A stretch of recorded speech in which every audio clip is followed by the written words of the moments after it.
You're tuned in to RBLR, the home of Tampa Bay's RBLR Sports. 4 seconds left. In front. Happy moment. The Tampa Bay Lightning have won the first Stanley Cup. And the Tampa Bay Lightning have won the Stanley Cup.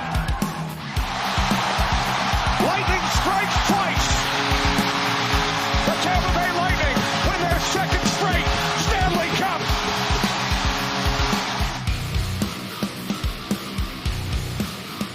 Hello, everybody, and welcome back to RBLR Lightning, where we talk about the beautiful game, otherwise known as hockey. Also, the game that sometimes just doesn't need defense. That's what it's felt like over the past couple of days. As always, my name is Jake Ricker. Alongside me is Joe Zamataro. It's Matt Gannon. Guys, welcome back to the show. We are in full swing of the regular season now. We've got some more games to talk about today, but first and foremost, guys, how you doing today? Doing really well. It was a busy week, and man, this schedule just keeps on moving. How you doing, Matt? Could be better, could be worse. You know, I'll save the griping for later. I think we've all had enough time to kind of swallow the pill that's coming our way. It was an interesting week, and we'll get all into it all here. I want to remind you guys, don't forget to like and subscribe so you don't miss out on future episodes. We got an action-packed episode for you again here today. We'll be recapping the week for the Lightning, taking a look at our 3 stars of the week, and talking about what's upcoming for the Lightning in the next couple of weeks. A little bit of an easier schedule next week by the means of there's just not a lot of games, only 2 games over the course of the next week. So we'll be getting into all that as well. But I said, let's jump right into it and start talking about some of these games, guys. So the Lightning starting off with the Buffalo Sabres heading into Buffalo. And this is a game, another divisional game where we kind of talked about before the season started that this division, this Atlantic division, has gotten a lot better on paper. A lot of young players, a lot of young teams, and they're looking up. And Buffalo, they showed up. They played a pretty darn good game in this one. Lightning fall by a final score of 3-2. The Sabres had a 2-0 lead heading into the second period. The Lightning, they claw their way back, just barely getting through after Brandon Hagel ties the game with 0.7 seconds to go. And the Lightning force overtime in this one. And then unfortunately, overtime doesn't go well, as it really felt like it hasn't for the past, at least 2 years at this point. I don't know when the last time we won an overtime game even was, but they fall in overtime. They do get a point. I know that's a saying that a lot of people don't love to hear, but they do get a point in the standings. Joe, I'll start with you. Your thoughts on this game against Buffalo? Well, yeah, first of all, it was one of the most pathetic efforts I've seen in OT in a while. Not having possession at all is definitely not a real good look, and it is one of the games that hopefully we don't look at later and wish that we had those points back. Something that I do want to point out is that the NHL.com has the 3 stars of the game as all Buffalo players, despite the fact that Brandon Hagel actually had 2 goals on the night and one being so clutch to push it to overtime. Always disrespected. But I mean, yeah, like you say, clawing back and getting that fortunate to overtime is good, because that's it's a divisional person that our team that, we're going to need to have those points. I just think it's actually crazy that one person versus 18 skaters and a goalie can force a game to overtime like that. I mean, it was the Brandon Hagel show that entire game from the Lightning's perspective. It was hard to notice any single other skater out there. I might be, in panic mode right now, but he was the only noticeable player that was making any kind of positive impact, even without his goals. He was the only noticeable player throughout 60 some odd minutes, whenever overtime ended. He was clutch. He was the only one that looked like he really came to play. Honestly, the worst part about the game, it wasn't the overtime or anything. It was Tage Thompson not recording a point. That really breaks my heart. I'm just leaning into the joke now. It was a brutal game. Overtime really left a bad taste in everybody's mouth. Not touching the puck. Did they have possession of the puck once in that overtime? Because I don't think they did. I don't have the possession stats pulled up, but they didn't have any shots on goal, and Buffalo had 2, and it ended relatively quick, so they didn't have much time to even touch the puck in the first place. I mean, how are you going to let that happen? Overtime has been a major issue for the Lightning, not only in the regular season but in the playoffs last year as well. Even going back to the 22 run when we lost to the Avalanche, overtime was a huge issue. One of those shouldn't have counted, but that's a major issue that the Lightning really need to address. And I know Cooper is now kind of facing some heat about it. He had a quote saying something about maybe it's the guys I'm putting out there, maybe it's the strategies. I'm paraphrasing, kind of butchering it maybe, but at least it's a known issue now.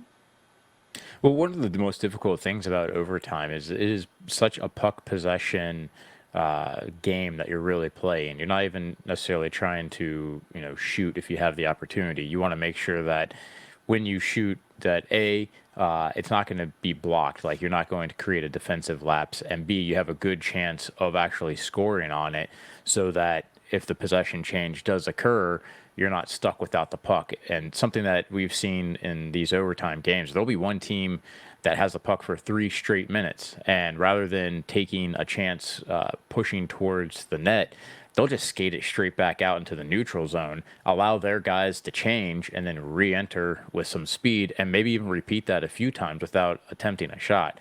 So some of the frustrations watching these games in overtime where we'd never even touch the puck and never have possession, it's frustrating to watch, but it's just the way that these 3-on-3s games have started developing, where, I remember when they first started, it's so exciting, those high pace going back and forth, and now it seems to be a lot more rare for it to to be as interesting. I almost kind of miss the shootout, to be honest.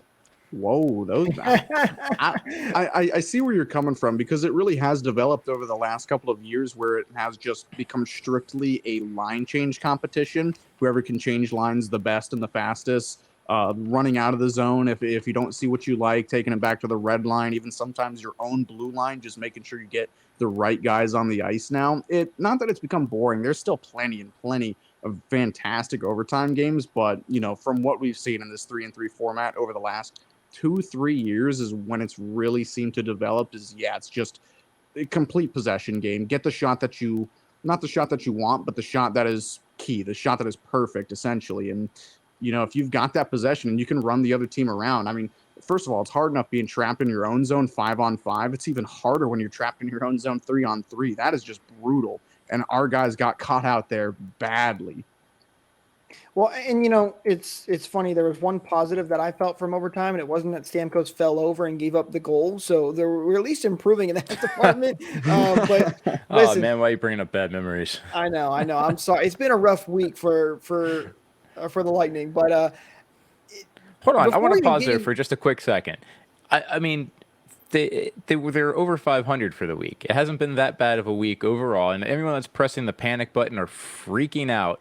I think, yeah, that's fine. That's fine. But you're looking at it too emotionally. And if you just take a second to think where they actually are and what they're doing, it's not, the worst the week that you could possibly have. Think if they scored one additional goal, how much differently your attitude would be for the week. It'd be completely night and day. And we shouldn't let one single goal, well, I'm going to disagree with you on that, because there was and we'll get to the Toronto game later, but even if the Lightning end up winning that game, there's still some frustrations and issues that I'm think that would be talked about. And you're right. Listen, it's not like the Lightning lost every single game. They're tied in a 3-way tie for the wild card spot. We're 6 games into the season.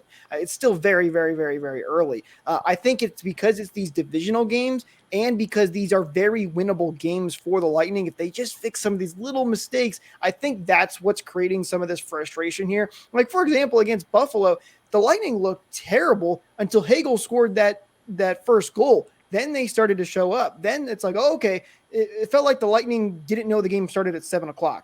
And then they finally started coming back. They eventually tied it and then lost it in overtime. So I think it's the fact that it's divisional games, and it just feels like if they fix these little things that keep building up here, that they are very winnable and manageable moments. I think that's what's creating some of this frustration. I mean, I can definitely understand that. Just looking at the end result and where the Lightning currently are is something I think, I don't want to make sure that the Lightning fans lose sight of the fact that it's a pretty big deal that they're have a 500 record right now. Yeah, absolutely. And you know what it really was, Joe? It was ESPN putting me in a salty mood after constantly bringing up Steven Stamkos the entire broadcast because not much was going on in the game anyway. And that wasn't enjoyable because Lightning fans know they're going to hear that all season long, and there's really never going to be a true update until Stamkos actually comes out and says something during the offseason when JB actually makes some moves like he said he was going to do. Yeah, that's completely fair. The stuff that's being printed with Steven Stamkos and JBB trying to create a riff where maybe there might be some discomfort between the two, but I mean, trying to make it out to be something where there's going to be this seismic split in the team, it's all being played out in the media. It's frustrating for sure. But the good news for the Lightning is that the frustrations did not continue from the Buffalo Sabres game as the Lightning bounced back in a big way back at home at Amalie Arena.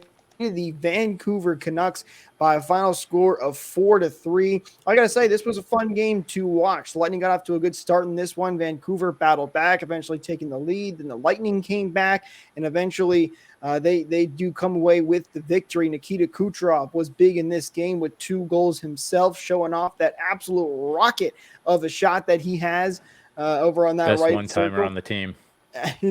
Exactly. But the Lightning get a big win at home against Vancouver, and to that point they were 2-0 at Amalie Arena, so it kind of felt like, well, maybe it's just the road that's the biggest issue. They're playing really good at home, and even though there were 4 or 3 goals against in this game, I don't know about you guys, but to me it just felt like the team was in full control for a majority of this game. They felt like they were playing really well. They had some great offensive opportunities, and they were giving up some chances defensively, but it wasn't as egregious as we saw like in the Buffalo game when guys were being left wide open. No, it was probably the most complete game I've seen them play this year so far. I'm kind of using that loosely. It was still not exactly a convincing win by any stretch, and also against a mid Vancouver team, I'm not really convinced. It didn't really, I guess it did comfort me a little bit. I had the same thinking as you, Jake. Like maybe we just kind of suck on the road. We can, steamroll at home. But it wasn't, overly convincing. I saw a lot that I liked. It was the best game I've seen them play so far this year from top to bottom. But there were still a couple issues. But overall, I'm happy with the game. And it, one win out of this, 1 win, 2 overtime loss week, it definitely lifted my spirits a bit. But I'm not going to get way too high on this game because, again, it is a fairly not liked Vancouver team. Like I'm not going to put a whole lot of stock into this game. There were a lot of chances. Like Quinn Hughes, he looked like he was kind of running over guys. He looked like a fourth forward out there. He hit 2 or 3 posts in the game, I want to say, too. He was flying. He looked really great. But I'm not going to glaze other teams' players like I did last year. I learned my lesson. No, I didn't learn my lesson. I say you can't get too high on him because you only get to talk about it twice a season. Yeah, but again, not going to get too high on this game, especially in hindsight. Looking back at being the second of 3 games this week, leaving a bad taste in my mouth after the 3rd game. It was a good game. It was a complete game, but still, I know that there's a lot more that this team can unlock from themselves. Well, a lot of it's attention to detail. I think there's, we'll talk about it a little bit more later, but there's a lot of things you can obviously point out that can be worked on and improved. And just knowing that those things are there can give you an idea of where the team should kind of focus and make attempts to, strategize around, if you will. And it means that the team can improve. It's definitely not for lack of scoring that we've had this season. I mean, the number of goals that the Lightning are putting up has been really, really impressive. The thing that's been scary is the number of shots against that, luckily we've had some pretty tremendous goaltending for the most part to keep the Lightning in the game, especially when you're giving up. I mean, I got to do the math, but it's something like on average, like almost 40 shots a game, like 37 shots a game average. There's something I want to mention too from this game was Mikey Eyssimont. He scored a goal in this game, and he's been very impressive with his speed. And it was mentioned during the broadcast that Easymont changed his stick. He's now using the same stick as Braden Point. Funny enough, Point scores 50 goals and he's got the whole team using a new stick. And he looked good. I mean, he had one break on him in this game as well, but he scored a really nice goal off a really nice shot. And just sometimes you need the better product to start scoring goals, right? Just like you get an amazing product over at shop.RBLR Sports. If you want to go over there and check out some of the awesome team-inspired merch that we have for Lightning, Rays, Rowdies, and Bucks, you name it, shop.RBLRsports.com to get some high-quality, awesome products for you to support your teams at home or wherever you may be. Links, as always, are in the description, so be sure to go check them out. I had to throw that one in there, too. That's pretty smooth. 5 stars. But it was true though. Easymont changing his stick and he looked better. It seemed like his shot kind of improved a little bit. Say Braden Point might want to get his stick back because he's having trouble finding the back of the net. Shouldn't give it away. Snake bitten. I don't know what it is. Point's had some good chances, especially in that Toronto game. Might have been one of his better games of the year so far, but I think he's just been snake bitten. I know he's more of a shooter, and he went on the backhand on that one breakaway. It was a great stop by the goalie, like that had every right to go in, but I don't know. Not something's up with him. Come. He's in the right spot. He's getting his shots off. They'll definitely come. It's not like he's not producing. He had, I think it was 4 assists this week. He's making plays. I just, I think a lot of this is personal because he's on my fantasy team, so I'm wanting him to score some of these goals. But he's actually been making some really good plays here and there. All right. We do have to talk about it. And it's the toughest game that we're going to have to talk about for this week. But the Lightning then, after their win, they had to go and play the Toronto Maple Leafs. And this was a big game. We talked about it last week in the last episode. We said this is probably going to be one of the kind of measuring stick games for the Lightning to start early in the season here. And early, it looked pretty darn good as the Lightning took a 3-1 lead heading into the first period. We were sitting here saying, wow, this looks great. The Lightning are dominating. They're scoring lots of goals. They're giving up some shots. They were getting outshot in the first period, but felt like they were in control of the game. And even for a decent amount of the second, which is usually where the Lightning struggle in this season. We're still giving up shots, but they felt like they had control of this game and they were playing some of their best hockey. And then the third period happened and things quickly fell apart for the Lightning. They end up losing this game to the Toronto Maple Leafs, as we all know, by a final score of 4-3 in overtime. And for what feels like the 5th time in a row, the Lightning again lose at home in overtime to the Toronto Maple Leafs. So I don't know what it is about playing this team at Amalie Arena, but the Lightning are not having a great time. And guys, this was a really frustrating game because the Lightning looked so good so early in this game, and they were giving up so many opportunities, especially in that third period. Johansson had to face 52 shots against in this one. I mean, and he stopped a ton of them. And he looked fantastic in this game. He was kind of like Vasilevsky out there, bailing the Lightning out on a lot of their defensive mistakes until it was just too much to handle. And if you're going to give Toronto 52 chances to put the puck in the back of the net, they're going to do it. So frustrating game. Joe, how did you feel after this one? Well, I mean, you summarized it pretty well with the way you're describing the pace of the game. The first period was pretty happy with the way the boys played. Second period even was more of a shutdown period. If you look at the first 2 periods combined, you still gave up a total of 27 shots on goal to Toronto Maple Leafs. But then the third period comes and we allowed them to have 20 shots for the third period. When they're down by 2 goals, you have your foot on their throat. You need to just go ahead and snuff them out. And it looks like what we saw at the end of last year, where they kind of try to play this defensive, conservative game, and the high speed of Toronto catches them on their heels, and they get burned by it. And it's just, I don't understand how this keeps happening to the Lightning with Toronto, where they'll get any sort of a lead and then just kind of lay back and allow Toronto to start building momentum. All it takes is one good shift, one good check to light some of a fire under some of the guys on a team, And it just seemed like Toronto kept building, decent shift after decent shift, and they turned that momentum into a storm that the Lightning couldn't weather. And it is worrisome to me to see it go, to be up 2 goals and allow them to really claw their way back into this game. And what is Toronto's strength? It's their offense. It's the guys up front. Matthews, Marner, Bertuzzi, and Domi now. Like John Tavares. I hate saying it. They're all just tremendous players. They've got one of the best forward cores in the league. And sitting back and playing that metapod style of just hardened defense, shut it down, it's not working. And it hasn't worked pretty much going back to the start of last year. Maybe not the start of last year, but I mean, I think a good benchmark point was the All-Star game, the first game back from the All-Star game against the Panthers. That one sticks in my brain as when things like the wheels really started to fall off. They had a really tough time last year closing out games, even if they were winning by a significant margin. How many times did Vasilevsky let up a late goal thanks to, not anemic, that might be a little harsh, but just poor defensive play late in games? And that's exactly what happened here. Again, for the 5th straight time, it's really not. They're not playing to their strengths. They're playing to Toronto's strengths. If they're going to sit back in their own zone and play prevent defense, they're just not good at it anymore. They're going to get hemmed in. There's too much pressure that's going to head their way. They can't get the puck out.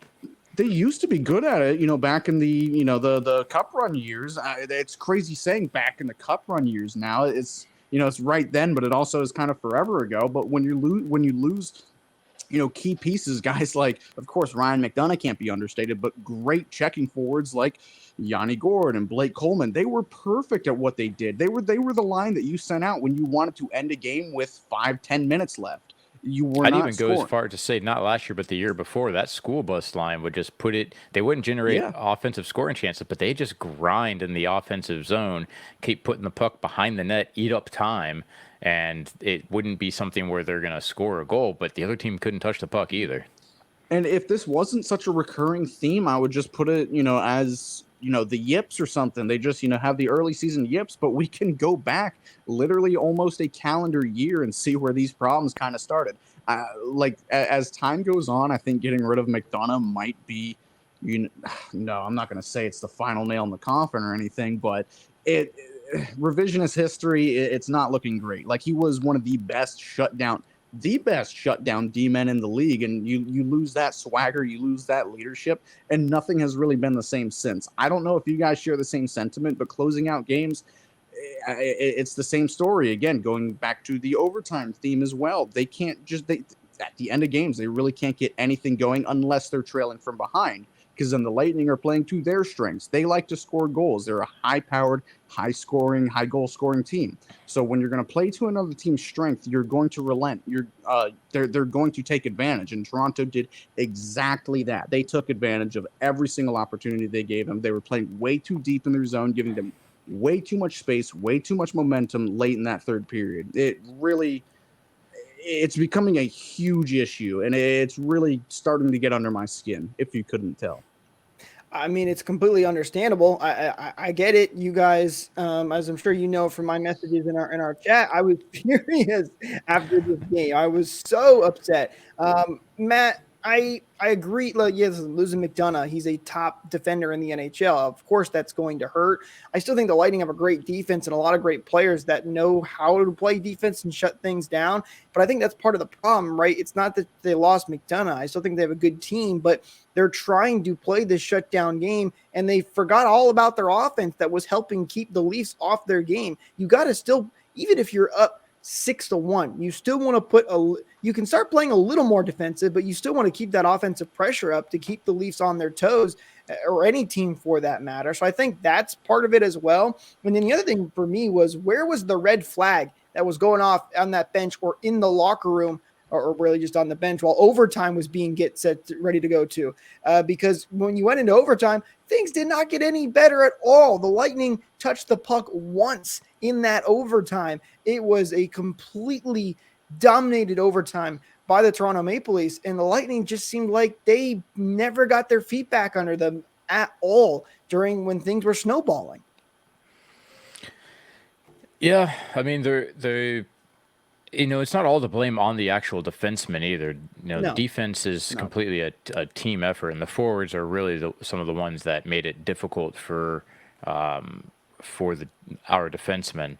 And you got to get that support, especially once they're established. On the rush, you have to have that back pressure coming, skating hard back, and then once they're established, you have to make sure you're playing your role. There's definitely have been a lot of miscues by the defensemen, but at the same rate, you see the forwards blowing their coverages, and it's something that can be corrected. There is some good news though that we should be able to point out too, and that's I was looking at team statistics, and the Lightning still have, I think they're tied for 4th overall for the best power play, and they're like something like 8th in the league for best penalty kill. I think it was actually, it may even be better than that. They're like 92% on the kill.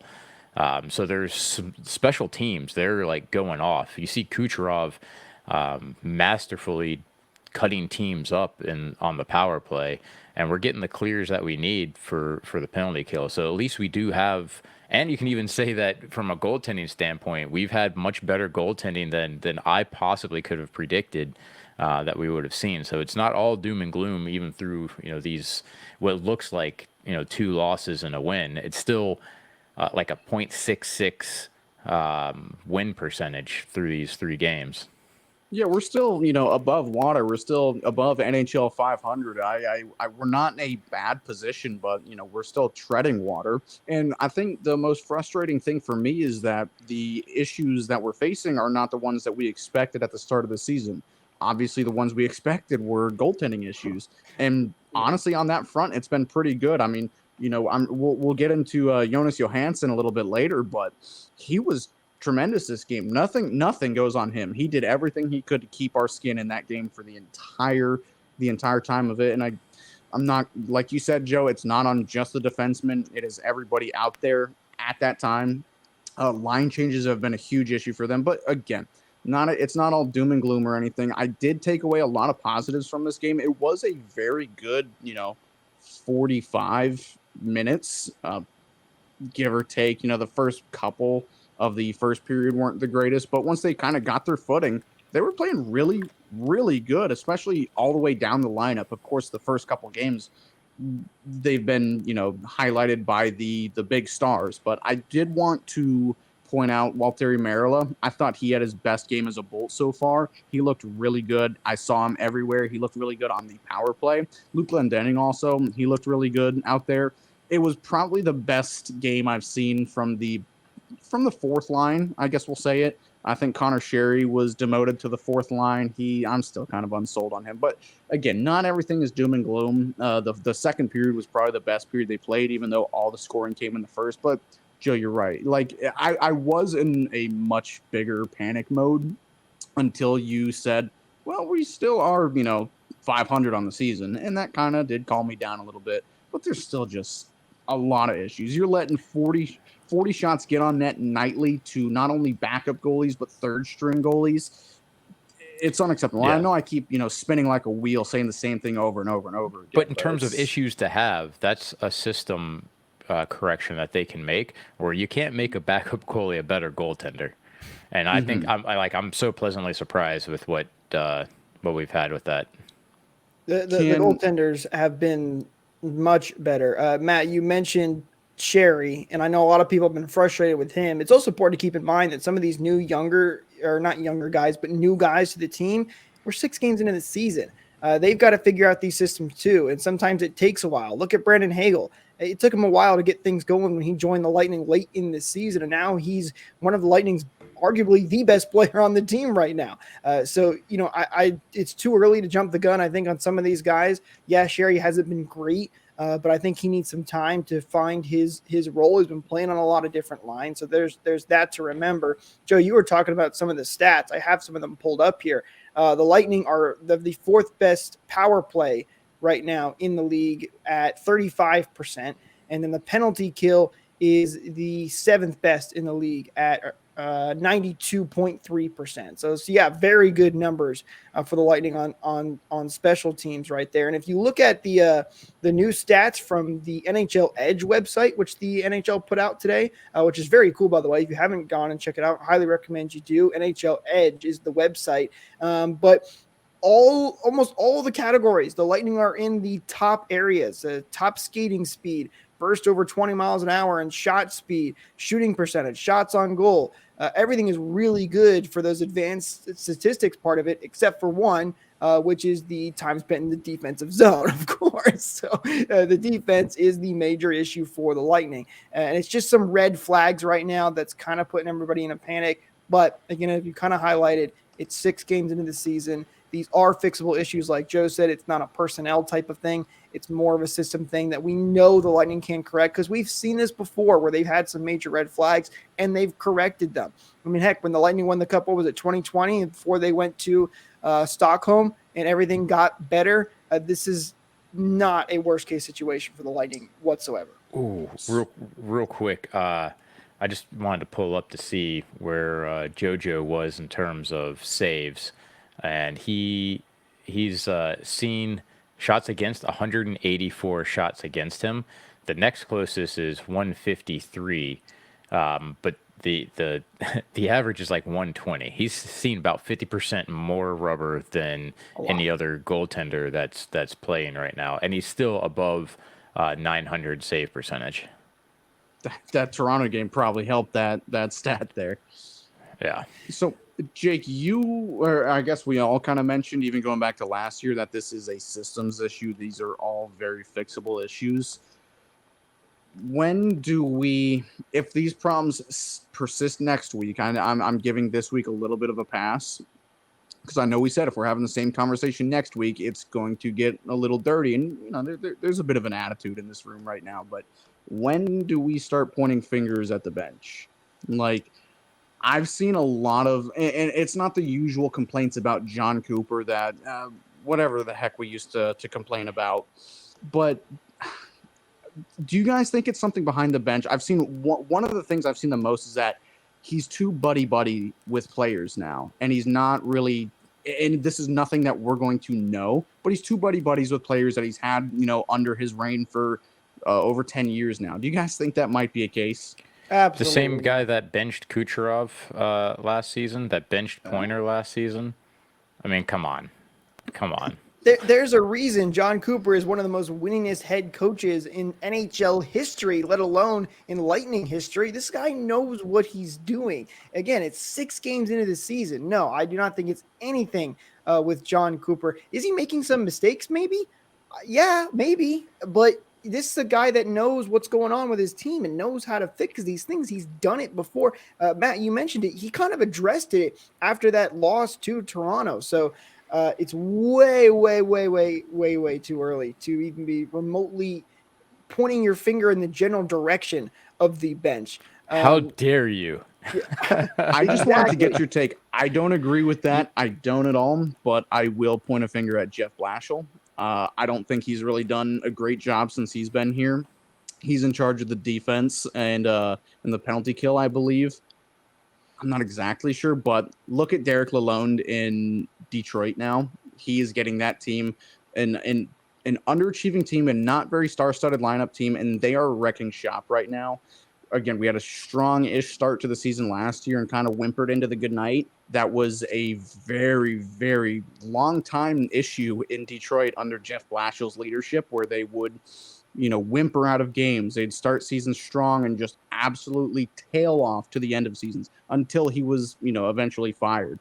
I'm not trying to make a connection here or anything. I'm not trying to point fingers, but I would love to find some sort of reason that's not just skill issue. So I have heard that they were trying to make some defensive adjustments this season, changing the system slightly. I haven't seen anything written on paper, and I haven't been able to pinpoint exactly what they're looking for to change, because for the most part, it looks similar to me with the way they're trying to break out and the way they're trying to have their defensive responsibilities. But if that is the case, that could also somewhat point to having additional shots against, for instance, as you're trying to figure out where you're supposed to be. And in a game that's as fast paced as NHL level hockey is, it's really easy to miss an assignment or to have to think even just for a moment, and kind of like a top gun. If you think, you're dead.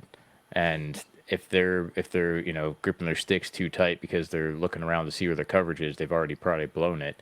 I mean, it might be something that is occurring. I'm not saying that is what's happening with them, but if they did change it, then to blame coaching, it's something that'll get coached into them. They'll actually improve on. And again, I don't want to, don't get me wrong. It's not like I'm saying these coaches are, putting them on a pedestal. They're not perfect. There's, can absolutely be some issues, but to put a number on it, since you asked, Matt, I would say about 20 games, so a little less than a quarter into it. I think that's when you can start to get kind of a good read on a team and how they're going to be. Even still, that can be a little bit early, but if I had to put a number on it, would you agree with that, Joe, about 20-ish games?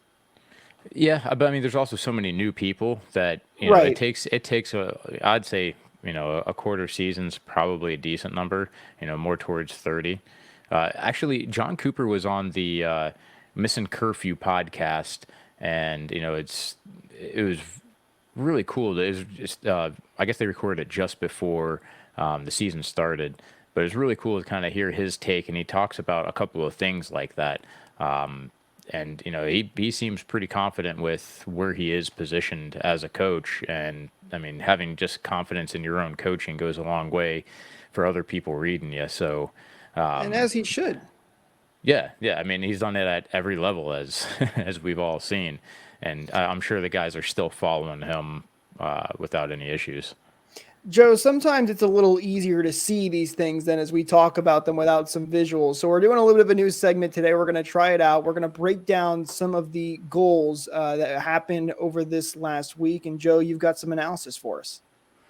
Yeah. So, some of the defensive lapses, you can kind of point at one specific person, and to kind of highlight what went wrong in some of the goals against this past week, I put together, a little bit of a clips for each one. So see, this is the first goal against with Buffalo. Actually, Eureka, is there audio for this that can come through?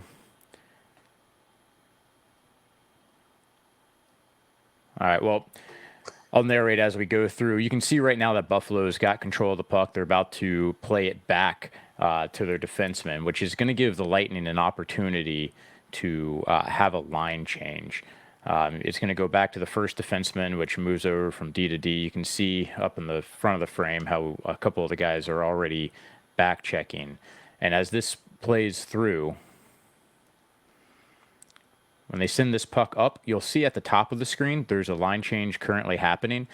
But you can change when you're about 6 feet away from the bench. The next player can jump onto the ice. Down at the bottom of the screen, I'm not 100% sure which defenseman this is. That might be Radish, as a lot of these clips have been. But the Buffalo player that's coming down the boards here has tons of speed.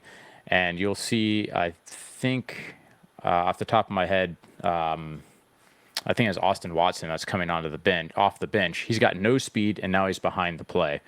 With the puck headmanned over, it's actually Perbix that has to try taking the angle, and the Buffalo player is just going to come in with a ton of speed and have a one-on-one shot against JoJo. And earlier in the period, they rung a shot off the far side post, and you'll see his shot selection is the exact same, and this time he hits his mark. So right there, he's completely uncontested. He's in the prime scoring spot. And see if we get it to continue playing. And he just goes ahead and buries that one top corner. The breakdown there is simply a line change. If Austin Watson was on the ice a little bit sooner, where he should have recognized that he was jumping on, he would have been there to help break that play up. All right, so this next one is the second goal, which the puck's going to travel. Right now you see on the bottom of the screen, you have Sergachev matched up with one of their players. And in the middle of the ice up high there, that's Braden Point. And he's actually the one that I completely hold responsible for the breakdown of this play. The puck's going to travel down low and actually get centered off of his foot and go back into the corner. You can kind of see it there. And then Sergachev is continue being man-on-man with his guy that he follows around behind the net. All right, Braden Point is still in the slot, kind of watching this play happen, which leaves Radish to cover one of the guys. Now, Braden Point being in the slot should have taken the guy that's the first threat to the net, so that Radish could have gone to the guy that's on the back post, which is Jeff Skinner. Instead, he just kind of stays in the middle. He doesn't attack the point, and he doesn't cover the guy. So as the puck goes up towards the point, our point, Braden Point, is just kind of in no man's land, which forces Radish to take the first threat to the front of the net and leaves Skinner wide open back door. Nothing Johansson could do to prevent this goal. It kind of goes along with my favorite saying, Joe. If you give a guy an island to shoot on, they're probably going to put the puck in the back of the net. Yeah, and if Point would have covered his guy in the slot, Radish could have been over to take this guy, Skinner, the eventual goal scorer, but Radish was forced to take the guy that was in front there. So it's, a little bit of blown coverage there. This is an example of on the 3-on-3 where sometimes you just get beat by just a really good shot and a really good play, and it's not always anybody's fault in particular. Puck at the top of the screen, or at the top of the zone, makes a nice cut and just shoots it far post. This is just a laser of a shot, hits the post and goes in with a ton of movement. There's nothing you can really do there except for congratulate the guy on just having an outstanding shot and release. Cousins has a great shot, super great shot. Yeah, you could say There I that go he's glazing maybe, again. Yeah, you could say that maybe he should have gotten his stick on it, but I wouldn't necessarily blame anyone in particular on that play. All right, so going over to the Vancouver game, we'll have this one play. Let's see as it advances which way this one goes. Oh, actually, this is one where Sergachev is going to get the puck in the corner and play it around behind the net. And this was either Radish or Perbix again. So you see the puck here. It's going to bounce to the corner, and we'll have Sergachev get it and just play the puck behind the net. All right, so this is a very standard play, part of our breakout. Relieve pressure, get the puck behind the net, except for we have JT Miller that's going to be absolutely flying in and intercept this pass. See, that's the eventual goal score that was highlighted at the bottom. And all of our players kind of play the game as if we're going to maintain possession of this puck, including Braden Point, who's in the middle of the slot. Now, this last line I had drawn there, that's ABB coming flying in. And he's going to try taking the player. I can't remember who it is that ended up scoring, trying to get a nice stick lift. I think it was Bozer. Yeah, all right. So he tries to get a stick lift on him and kind of fails. So we'll let this one develop here.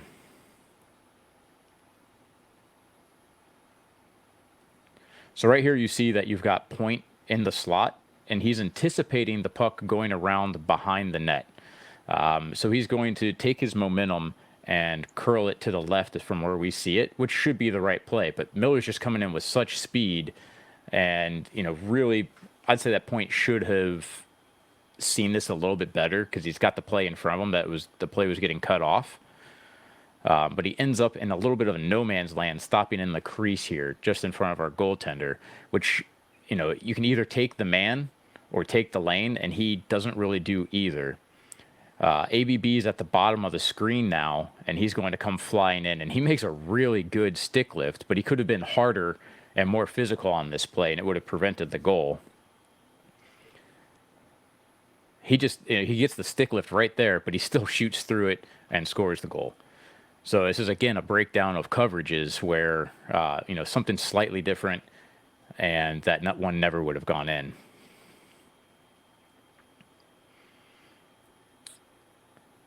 This one we just go real quick. Again, it's Radish. The way that the puck moved, he ends up screening his own goalie, where if he could have attacked or moved completely out of the way, I probably would have liked to seen him, either eat this shot or move over to the left to cover the guy that's on the back door. Instead, he just completely screens the goalie. There's not much here that much more you can say. Let's go to the next one, though.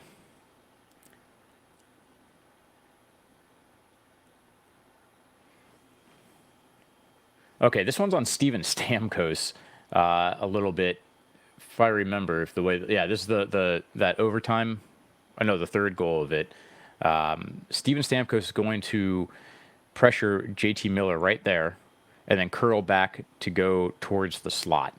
Now this is with the goalie pulled, and Miller just sends the puck across and is going to dive back down low on this play, which allows Stamkos that should be his man. Stamkos is going to go into the slot, kind of collapse, which is a good spot to be. However, he completely loses his ice awareness.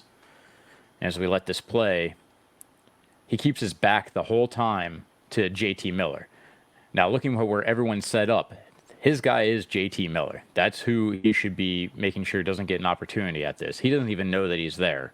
And you can see there's going to be a rebound, and he puts it in easily. Stamkos takes half a stride to get towards him, but he's completely blown on his coverage. Yeah, can't give these guys too much time and space like this. It's just going to make it so much more difficult on these goaltenders. And it's just awareness, right? So in this one, we're going to see, again, something very, very similar to the last goal. This is Toronto. That's Sergachev that is in the bottom corner. That's going to be skating up towards the actual goal scorer here. So he's going to cut him off, and I can't remember who actually scored, but he makes a nice cutback move. And Kucherov actually takes over the defensive responsibility, as you'll see here. So he's making a cutback, and Kucherov sees this, recognizes it, and picks him up as his man to take. And Sergachev is going to curl back and go straight back towards the slot area. So Sergachev acknowledges that Kucherov just picked up this guy, and that's his responsibility, and he returns back to the front of the net.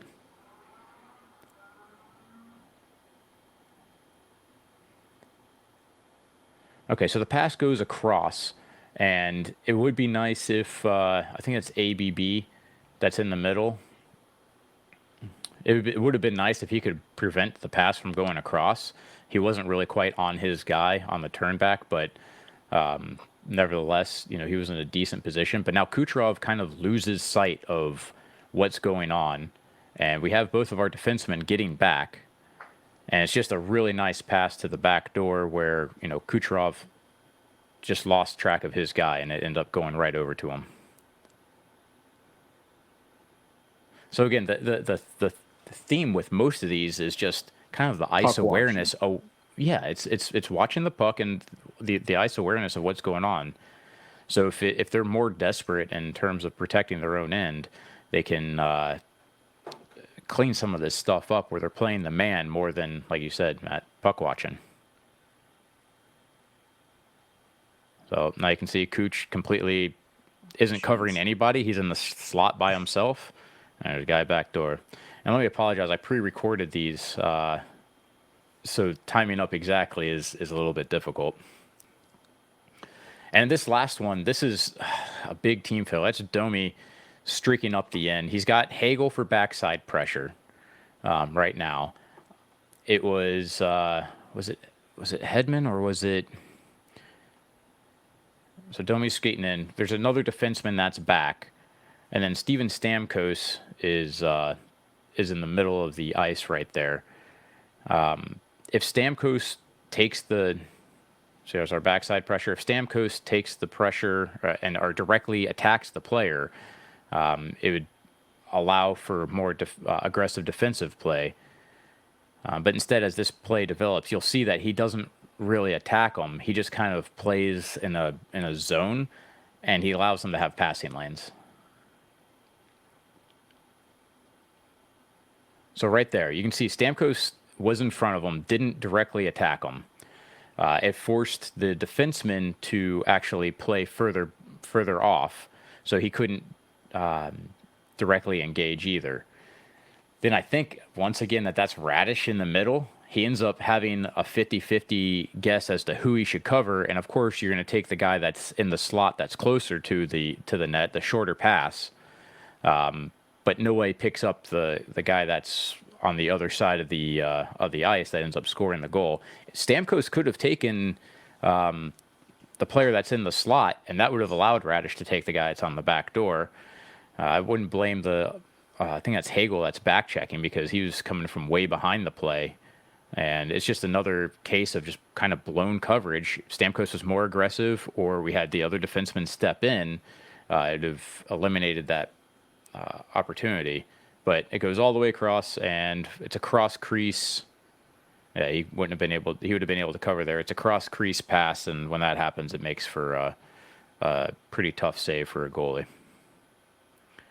And this is all stuff that we know the coaches are looking at and talking about. And I think that they'll be able to correct it over the next couple of games. Well, the thing is that these are only the ones that resulted in goals too. So I mean, there's going to be tons of play on the ice that actually didn't result in a goal, but was still a broken play. So there's plenty of examples that they're going to use on how to clean things up. These were just kind of blatantly obvious ones where, I mean, almost always it was a forward losing track of the guy that they're responsible for, and in most of the cases, Radish having to, being stuck between a rock and a hard place, pick one guy and 50-50 chance, and it goes to the other.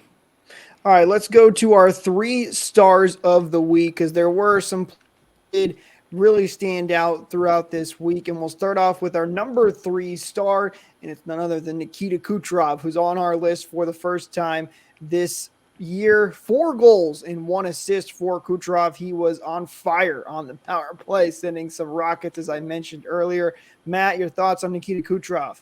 Well, for 2 games he decided to play. Again, we're not scraping the bottom of the barrel looking for stars. He was spectacular in the Vancouver and Toronto game. He's a guy that can turn it on and turn it off whenever he wants, and he's very selective on when he wants to do it. But that Vancouver and that Toronto game, he was electric for it.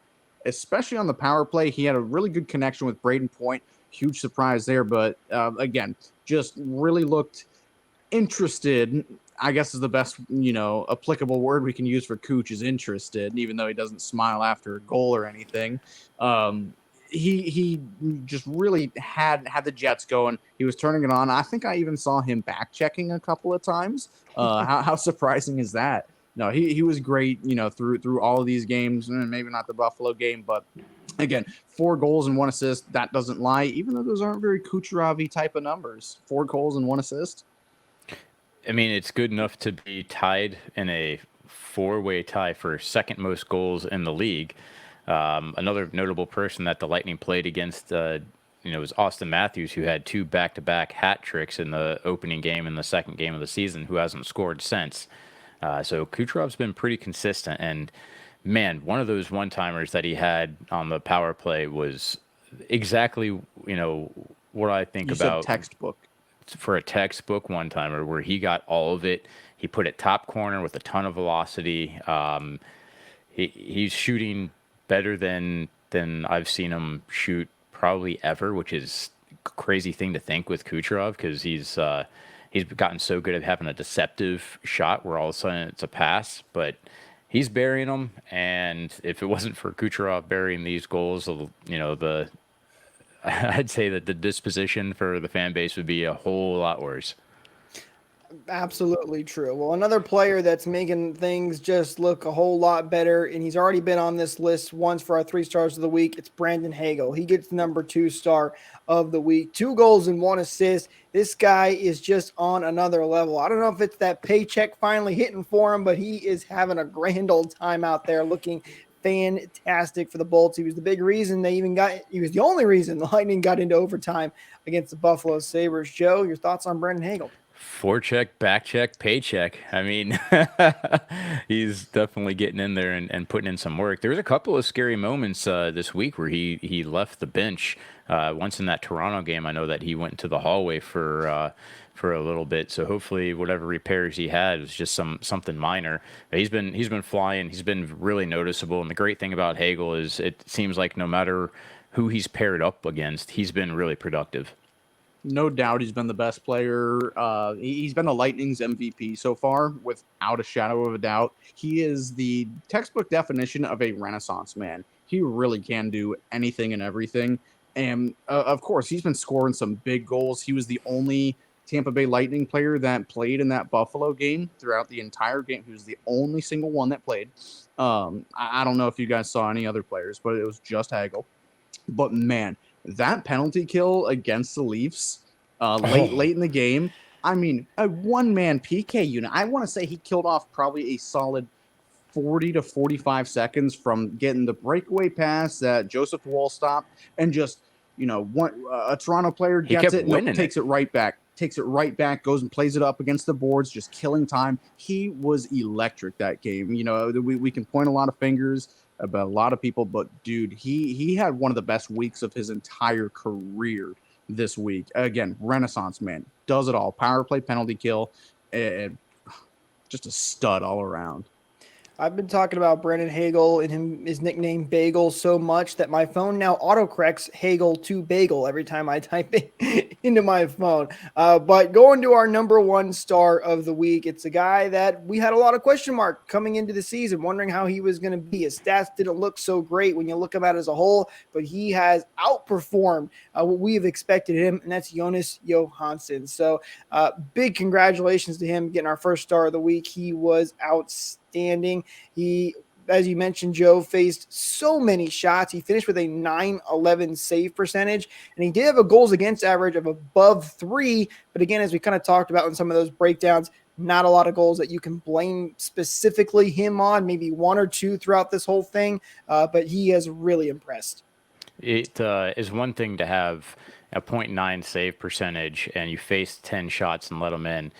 Let one in. It's a whole nother thing when you're getting so much work that you're seeing 40 shots a night. I mean, and that's just from an athletic standpoint, you have to have a ton of endurance, a ton of flexibility, a ton of durability, and the mental sharpness that requires. Oh my goodness, I can't believe that he was able to play the games that he was able to. So to keep the Lightning in it and see barrages of shots like that, he has been outstanding. And I mean, dare I say, those were Vasi-like performances in the sense that he kept the team in it, even when things weren't going the Lightning's way. Not even just keeping the team in it, but I get vibes, like just kind of watching the way he plays. I get minor Vasilevsky light vibes. The way he uses his legs and the way he's not like that kind of acrobatic style that Vasilevsky plays. Like, he was great down low. I think the first 2 games he let in a couple 5-hole goals, but what is Vasilevsky's biggest strength? His legs. He's got the best in the league, and I see a lot of resemblance in Jonas Johansson's game. At least definitely in that Toronto game, he saved our bacon a number of times, and just kind of his mannerisms, the way he moves around the net, the way he, just doing whatever, even away from play. I get tiny glimpses of Vasilevsky in him. Of course, he's get more comfortable playing the puck too. Yeah, he had a great poke check. I think it was Austin Matthews flying down the wing, and he poked it right away from him. It was terrific. He had a couple misplays early in the first couple games, and he's really starting to lock it down. Hopefully, of course, he's not going to be a long-term, or he's not going to take Vasilevsky's job or anything like that. But if he can keep playing to this form and we can straighten out the defense, this team will be all right. I guess I need to tell myself that. It's the first time I've really said it. If he's playing this good as the starter, imagine how good he'll be just as a backup that comes in to relieve Vasilevsky. I think it's still early, but it's been a really good start. Or moreover, even looking further into the future, the trade bait that he might be worth if we need someone come deadline time, because that Vasi's going to get all the plays when playoffs are coming. It's certainly a possibility, but right now, great starter, great potential backup for the rest of the season as well. All right, looking ahead for the Lightning, there's 2 games this week before we come back with you guys to talk about what the Lightning did next week, but we'll include the game that's on Monday because I'm not exactly sure when that episode will be out. But tomorrow night, as of this recording, the Lightning taking on the Carolina Hurricanes at 7 p.m. Eastern. This is a home game. Lightning have a little bit of a home stand here right now, and then they will take on the San Jose Sharks on Thursday at 7 p.m. Eastern, and then they have 3 days off before they take on the Seattle Kraken at 7 p.m. Eastern on Monday of next week, which again, we'll have another episode out just as that game is happening. So 3 games really to look at here for the Lightning. Guys, it was, I mean, you got points out of this week, so it wasn't the worst week that the Lightning could have had. What's kind of your overall takeaway for them here? What are you hoping to see from these next 3 games? They have no excuse not to beat the Sharks. Kraken are a wild card. They have no excuse. It needs to be a blowout of some sort. Just so everybody knows, they're 0-4-1. The Sharks are, with a differential of -13 for their goal differential.